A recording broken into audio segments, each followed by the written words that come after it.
11 mois après la pose de la première pierre, ce sont les bruits des engins qui rivalisent désormais avec le son des vagues de l'océan Atlantique. Le gigantesque chantier de construction du port en eau profonde est en plein déploiement. Le processus d'expropriation des occupants et autochtones étant complètement bouclé, l'heure est aux travaux d'enrochement. À ce jour, le processus d'expropriation est quasiment à son terme.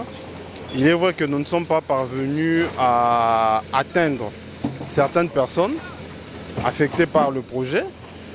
Et pour ce cas-là, nous avions envoyé les dossiers en justice, conformément à ce que préconise la loi sur les expropriations. Avec les autochtones, il n'y a pas de problème. Nous sommes parvenus à, comme je l'ai dit, à trouver une issue. Et même qu'ils sont en train de libérer, ou ils ont déjà libéré leur village.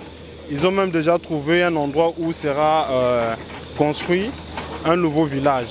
Depuis la pose de la première pierre jusqu'à maintenant, il y a eu beaucoup de travaux qui se sont faits.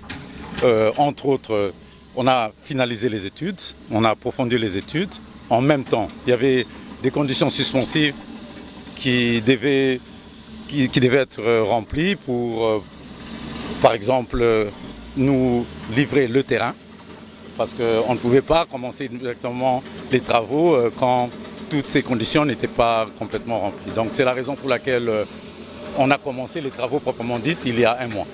Peu avant de se rendre à la base de Kitona, dans la matinée de ce mercredi, le chef de l'État est venu s'enquérir personnellement de l'effectivité du début des travaux de ce port qui traduit la matérialisation de sa vision en vue de concrétiser sa promesse faite à la population de Mwanda et de toute la République démocratique du Congo.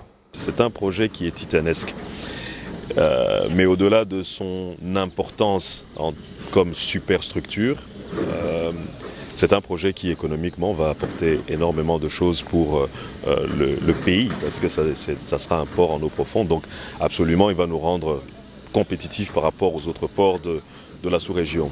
Et donc moi je suis heureux, la dernière fois que nous sommes passés ici c'était le 9 novembre, c'était à l'occasion du début des travaux d'enrochement, et je pense que vous pouvez voir que les machines sont à pied d'œuvre. Et il est normal pour le chef de l'État, en étant ici en province, de venir faire un tour dans le cadre de son itinérance pour se rendre compte effectivement que les travaux ont bel et bien commencé.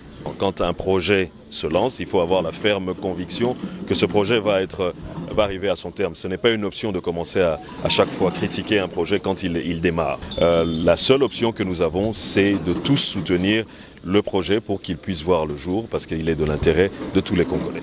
Outre les travaux d'enrochement en cours d'exécution, la première phase de ce projet prévoit également la construction d'un quai de 600 mètres et d'une plateforme de stockage de 25 hectares.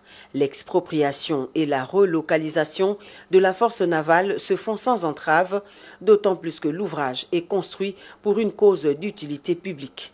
La construction du port en eau profonde de Banana, qui relève également de la souveraineté de l'État, va s'effectuer en 4 phases pour une durée minimum estimée à 36 mois.